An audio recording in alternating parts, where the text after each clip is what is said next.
Hi, and welcome to another Harry's Hobbies video, where I'm still working on, and will be for quite some time, the Foss Scale Models Marshall's Boat and Gas Diorama.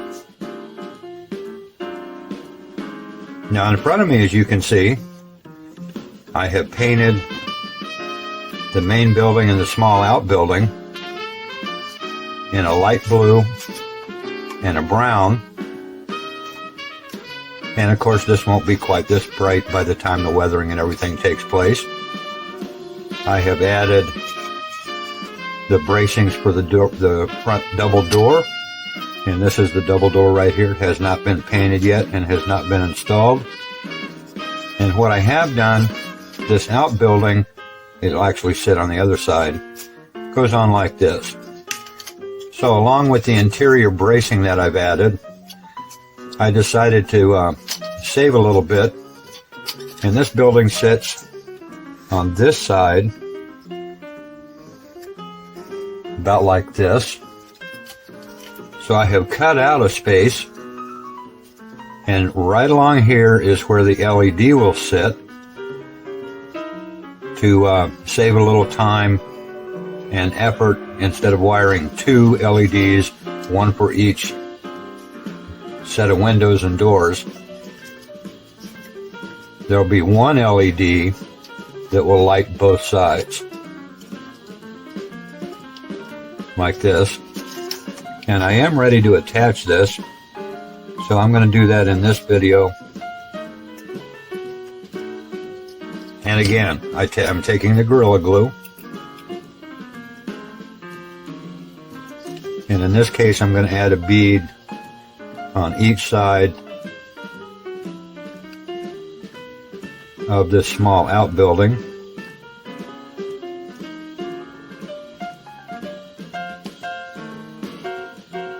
I prefer the Gorilla Glue gel to do this.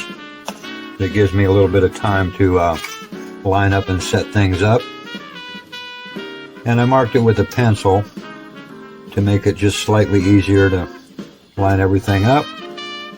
And then we get it set into place, and we hold it there for a few seconds, and it should be good to go.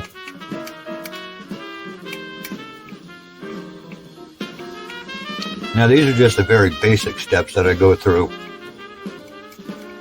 in the addition. Now that one's just set up. It has not cured all the way yet. I take a toothpick where some of this glue has kind of oozed out a little bit, and I run it right along the edge to spread that out and get it into the gap a little bit more. And that's to help with any light seepage that'll come through from the LED. And of course, along these seams, I will add some hot glue.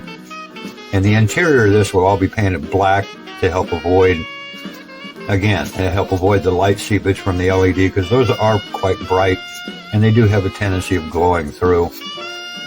So we have that attached, and you can see right along in here I've added a support beam at an angle, and that was to avoid any kind of warping when I was painting, because I did use a water-based paint for this and a water-based paint for this side. So the larger pieces, to keep them from warping, I just ran a cut piece of this rod and glued it into place, and that helped to avoid any kind of warping. So what I'll be working on next is the windows, and I'll be shooting a video about how I go about the actual placing of the windows, because I don't use the clear plastic part that comes with this, and that'll come up soon enough. So that's it for this video. I know it's short and kind of to the point. There's a small slideshow that will follow that'll have close-up pictures of the work that I have just explained. So again, hope you enjoyed it. Leave any comments, criticisms, suggestions, whatever, in the comments below. I appreciate it. And thanks for watching.